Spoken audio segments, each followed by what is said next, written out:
Hey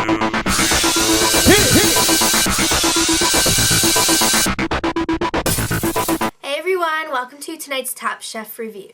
Last week, Daniel was sent home from Gail's shower because he couldn't keep his mushrooms off of somebody's salad. God. So anyway, on to the quick fire for this week.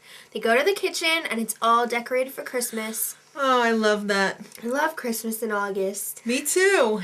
So they have to create a delicious holiday meal in just one pot. And you know who the guest judge is? Oh, Marty. When Marty walked in... Martha Stewart. Yes. Well, we're on a first name basis, so... Marty is my idol. And, yeah, I know, you don't care as much as I do. I don't know, but... I think she can be a little bit... Hey, Marty, I supported you when you were in jail, too, so... Props.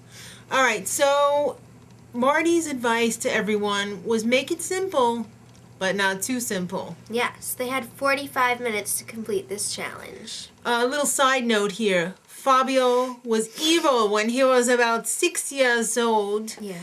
His grandmother used to make him stir the polenta so he wouldn't destroy the house. Yeah. Anyway. That's a long time to cook polenta. Yeah. The bottom three... Jeff with his potato risotto. Too starchy and heavy. Yeah, Eugene made a Korean stew, and Marty didn't like that it was like cornstarch. I'm sorry, Marty. If I was making that at home, he's right. I would have used the cornstarch to thicken it. He didn't have time to let it thicken by itself. I think that was a faux pas on Marty's part. And then Fabio's polenta... It was gray. I thought it looked a little more yellow than gray. Yeah, well, apparently the mushrooms had, disintegrated into the polenta and started to turn it a shade of gray. So the top, Hosea with his paella. Perfect for one pot. Because that's what it's cooked in, one pot. Jamie, scallop and kale stew. Scallops? Is it just me, or is that all that she makes? Yeah. But Martha really liked it because those are two winter ingredients. I don't think scallops when I think of the winter, but... Oh, they are. I know. And then Ariane, beef on a cauliflower puree. And Padma, or Padme, you better take some lessons because it's not Arian. It's Ariane. Arian is a whole nother thing. I don't even know what it is anymore. Well, the winner... Ariane gets a signed book from Marty, and they're both from Jersey. Tell me that wasn't made up. I thought she was going to be the first one out. I know. I did too. But she won. So it's time for the Elimination Challenge. Yes. They're going to be catering a holiday cocktail party for AMFAR. Cool. To benefit AMFAR, there's going to be 250 guests. They kept saying 300, but they definitely said 250 at first. So bring in the Harlem Gospel Choir. All right, so they sang a nice little song, and then... And then a half an hour later, because that's a very long song, the 12 Days of Christmas. Especially when they sing it all choir-like. Yeah. Oh, I can't remember. Yeah. Anyway, they drew knives for their theme for this challenge, and... Which is the 12 Days of Christmas. Yeah. So each dish is inspired by one of the days of Christmas. Everyone pulled out a knife, and then, according to the number... Right. Someone from the choir sung what their theme was. Well, they're going to have 3 hours to prep in the kitchen the night before, an hour to prep before they go to the site, and then they got to throw it all together when they get there. The party is going to be hosted by none other than Natasha Richardson. She's also a guest judge. Yes. And another guest judge is Michelle Bernstein. By the way, if you close your eyes, Natasha Richardson sounds exactly like Nigella Lawson. Does she? I think they're one and the same, much like Clark Kent and Superman. So, they had 45 minutes and $800 to shop at Whole Foods. That's a pretty generous budget. Well, it's a lot of people. Yeah, that is. But did you see the portions? They're like this big. I know, but still. Alright, so the morning of, the fridge is warm. Oh my god. It's like someone did not close the fridge the night before. Everybody's worst nightmare. And all of the food in that refrigerator is spoiled. Yeah. And the big blows. Hosea's pork was gone, and Radhika's Yeah.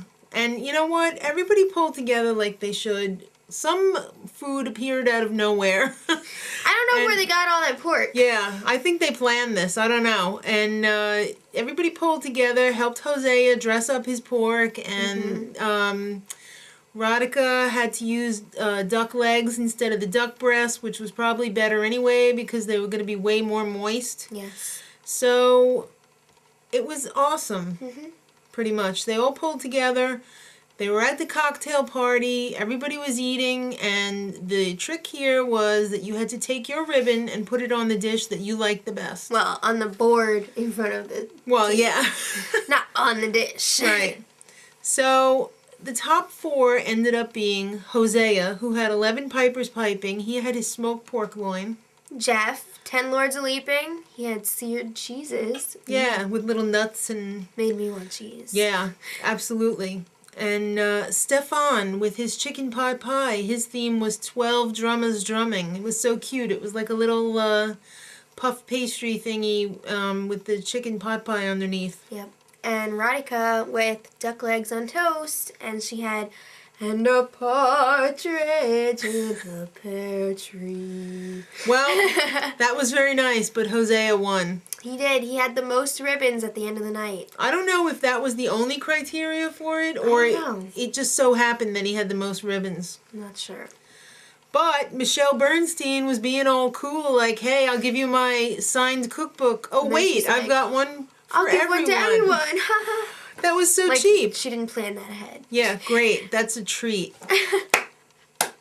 All right, So before they brought in the losers, they were like, all right, the food generally, like, it wasn't that good. Yeah, Natasha was like, well, I didn't want to mention anything, but I was generally disappointed. Yeah. Yeah. So they brought in the bottom 3. Jamie and her scallops. 7 which were swans raw. a-swimming in slime. And Eugene with his poisson cru, which means basically raw.